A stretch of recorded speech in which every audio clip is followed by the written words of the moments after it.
But this is a very, very sick and dark exhibition. So when we look at this as the people that we're negotiating with, Canadians need to be really ready.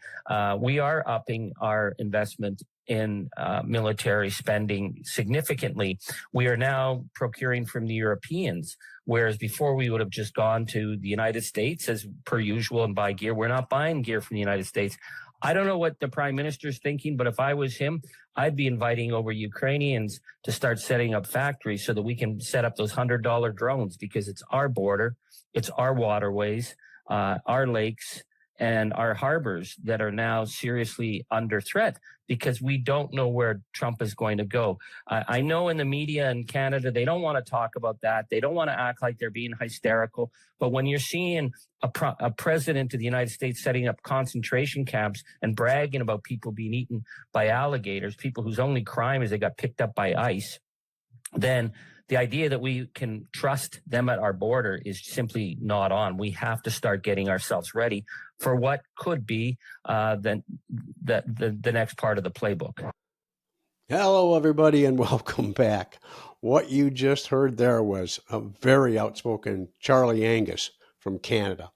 Now, Charlie used to be the head of the New Democratic Party, or the NDP as they call it up there, and he's held various different roles in their parliament and inside their country. Some of the things I want to check here is his ethics committee, his Indigenous Youth Committee, income inequity and affordability, and the Labor Party. Charlie is the epitome of DEI for sure. And yeah, he's real. He calls it as he sees it. He's your typical Canadian, the kind of person I grew up with up in Westport. He calls it as he sees it, and he's honest and humble. Now, I've got another clip of Charlie here that I want you to see. In it, he's actually expressing his true, honest feelings, and probably those of most Canadians and most Americans that I know. Well, Donald Trump, I'm going to say this once, and I might never say it again. I want to thank you. I want to thank you for bringing Canada together. It took such a malignant, narcissistic slug like you to make us put aside all of our differences, all our regional fights, all of our concerns with each other, and realize that we actually had to stand up for something better, which is standing up for the rule of law, standing up for democracy, standing up for decency. And we know that we're on your border, and it freaks you out because you and your incel gang are so freaked out about diversity, equity, inclusion, your DEI nightmare. Well, we are your DEI nightmare, Donald, because Canada is always going to be a country of diversity. We will always be a country of equity. We will always be a country of inclusion, and we will defend the rule of law. And if you want to continue fighting with us, you are going to lose at the end of the day. I'm not saying it's not going to hurt us, but we are true. We are North. We are strong. We are free, and we are ready for this fight, Donald. So make up your mind. Quit your fighting on social media with us. Tell us what you're going to do, because we're moving on, and we're going to stand and hold the line. Recently, the Canadian Prime Minister, Mark Carney, celebrated Canada Day, and he also indicated that he had signed, and I want to read the name of it here properly, the Canadian-EU Defence and Security Pact with the European Union. Back in the months of May and June of this year, Canada signed a major defense procurement pact with the European Union, and it signals a major move away from America, away from the United States as a supplier of military defensive weapons. Everything from planes to tanks to radios to technology to self-defense missiles and rockets and everything. Mark Carney has signaled his move away and joining the EU. I talked to you about this about 6 months ago, about how Canada was going to move to the EU based on Donald's attitude, his policies, and his lies and tricks. The deception coming from the current administration was more than enough to take our sovereign neighbor away from trusting us and moving them across the ocean to the EU. Canada originally fought the EU, the same as America fought the EU, to get their independence. And now they go back to them for defense because of the Trump administration. Canada aims to join the EU's $150 billion arms procurement fund and is looking to increase their purchases and buying, I want to list this all here: fighter jets, drones, maritime systems, and more from Europe. That's my source on that, by the way, is the Financial Times. That's the actual name of the organization. You can check them out. Like I tell you every time, mind the money and you'll find the truth. Mark Carney had a message for the United States and for the world. He spoke to the Canadian people, but the message is clearly addressed to the failure of the current administration in the United States. Listen to this clip. 158 years ago, a few provinces bet on a big idea, that they'd be stronger together than they ever could be apart. They were right. They became a new federation that's now grown into our strong, bilingual, multicultural, ambitious country. A country built on the values of freedom, democracy, justice, generosity, and humility, because we know that we can always be better. Our story didn't begin at Confederation. For thousands of years, indigenous peoples have called this land home.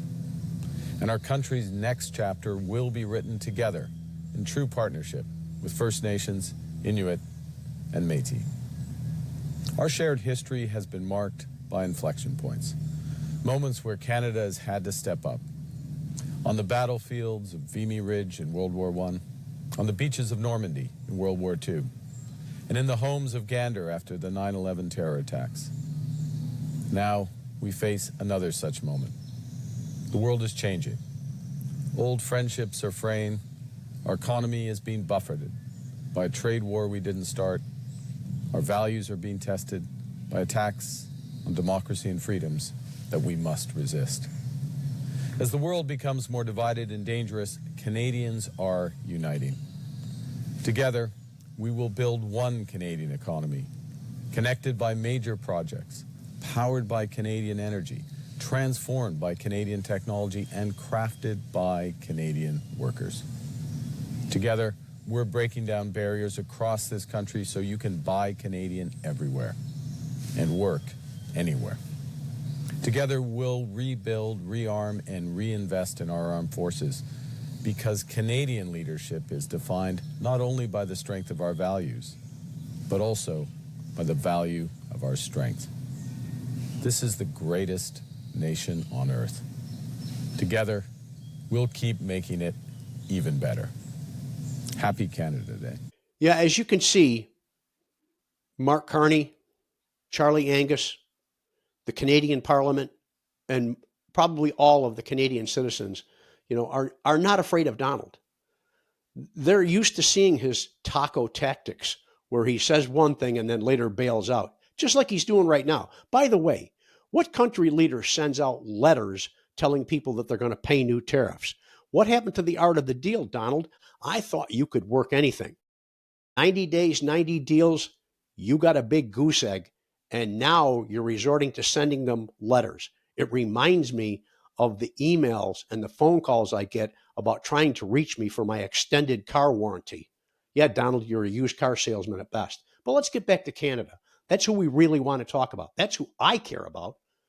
You see, my childhood second home was Westport, Canada, just north of where I live now, and up in Ontario. And it was a fabulous place to grow up. People that didn't even know me treated me like their own. The lakes, the fishing, the times that I spent up there, carved, etched into my mind as childhood memories.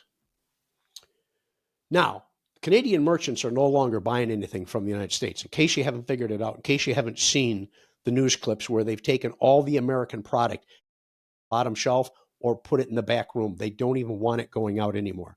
They're proud Canadians, just like we were during 9/11.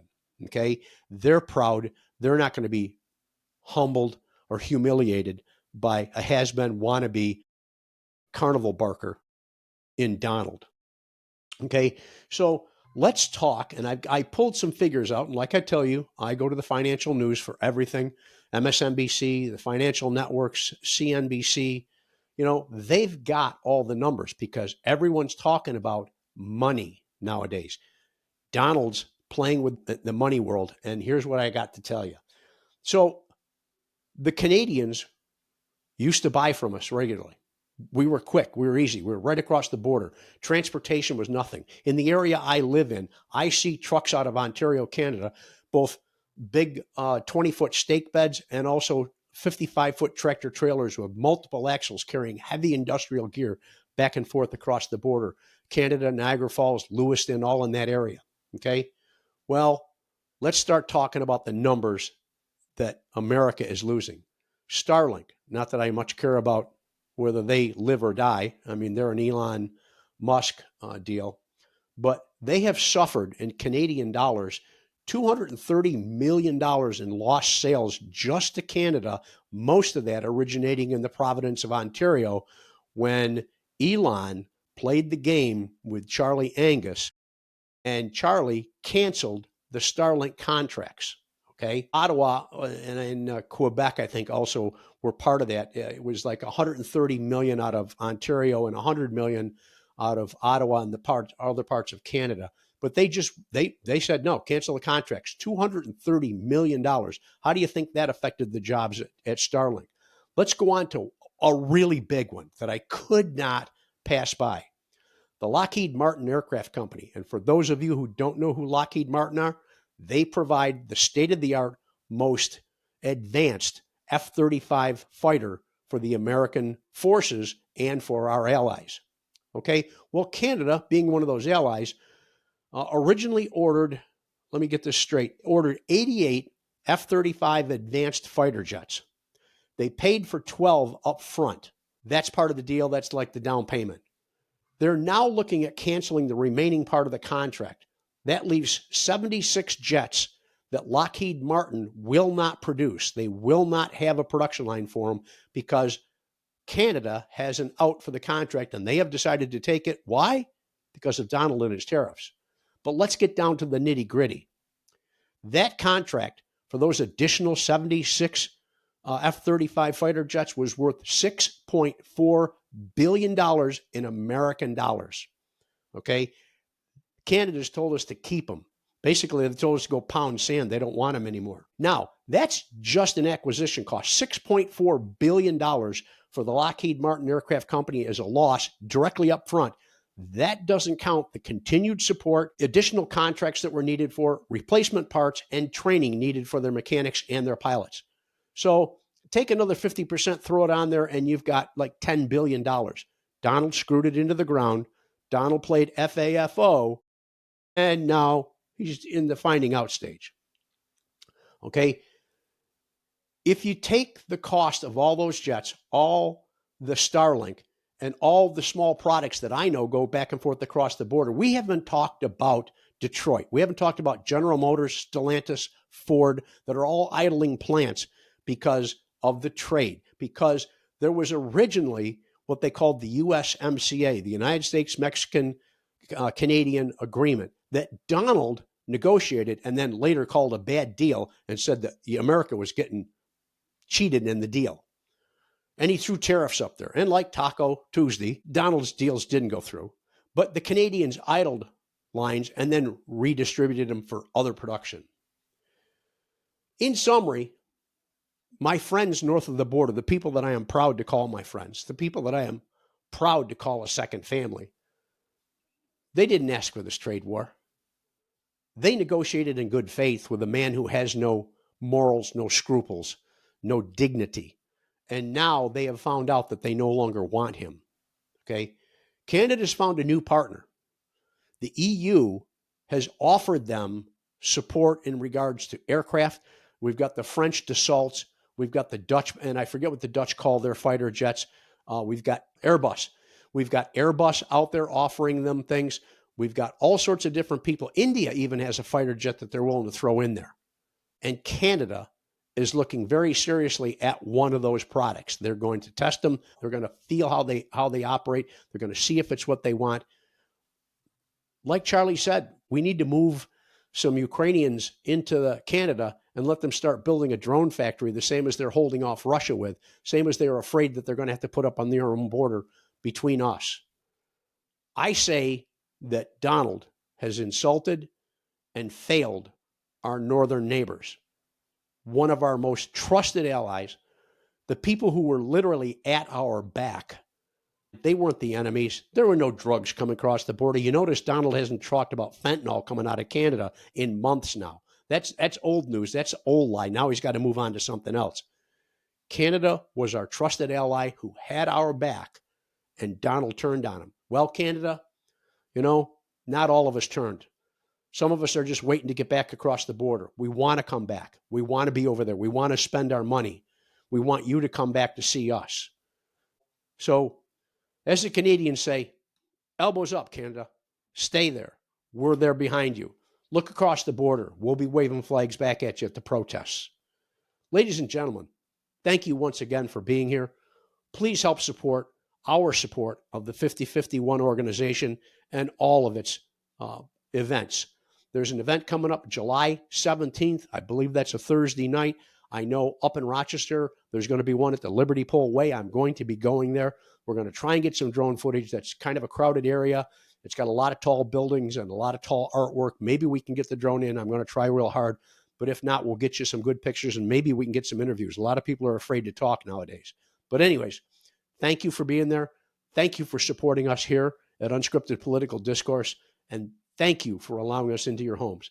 I hope you all had a wonderful holiday weekend last weekend and you have a wonderful weekend this weekend. Thank you and good night.